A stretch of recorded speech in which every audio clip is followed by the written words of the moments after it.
भोलेनाथ के साथ माता पार्वती की पूजा क्यों नहीं होती? हम लोग सभी पूजा करते हैं भोलेनाथ की, मगर पार्वती की पूजा बहुत कम साथ में करते हैं। ऐसा क्यों?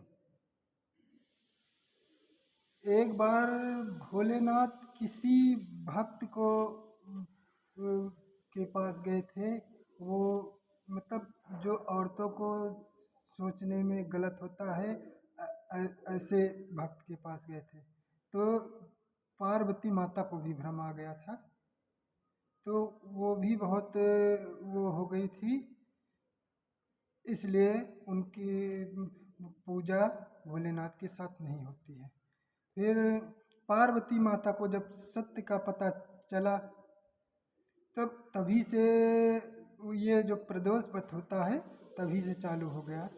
माता पार्वती ने अपने मन में ग्लानि वो की, तब जाके व्रत किया, प्रदोष व्रत किया, तब जाके उनको कुछ क्षमा मिली। तो हमें इससे यह सीख मिलती है कि हम अपने अपने किसी को भी शंका न करें। भोलेनाथ की इस लीला से यही हमें मालूम पड़ता है। तब से पार्वती ने वो कर लिया था कि हमारी पूजा कभी भोलेनाथ के साथ नहीं होगी। उसी कारण, उसी ग्लानि के खातिर आज कभी कहीं भी देखते होगे कि पार्वती माता की पूजा उनके साथ नहीं होती।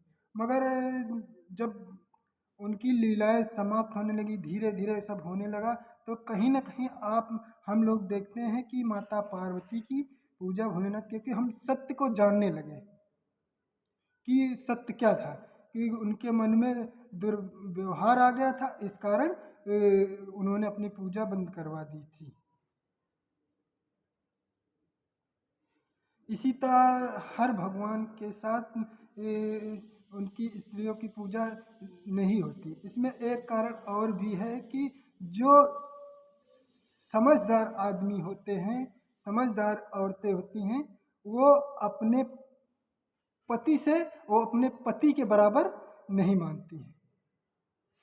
जो समझदार स्त्रियां हैं वो अपने पति के चरणों के बराबर मानती हैं। जो सच्ची स्त्रियां हैं, ये, हाँ, हम कह रहे हैं कि ये सबको मानना चाहिए।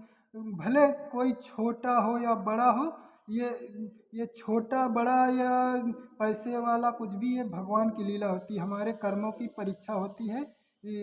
हमारे जीवन का संघर्ष होता है। न कोई गरीब होता है, न कोई अमीर होता है।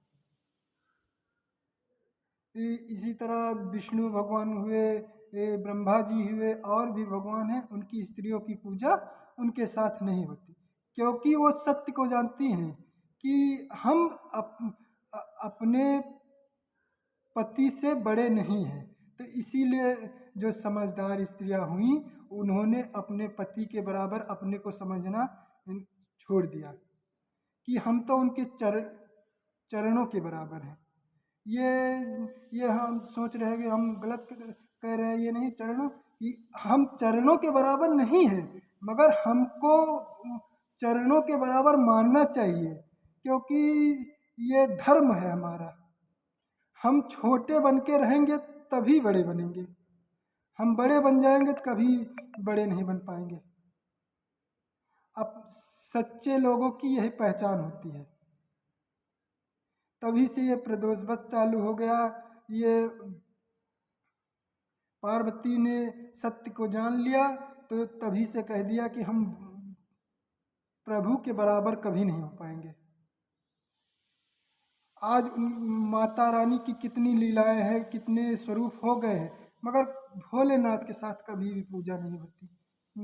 क्यों नहीं होती? क्योंकि वो सत्य को जान गई थी कि हम प्रभु के को कुछ नहीं जानते, हम प्रभु के बराबर हैं ही नहीं।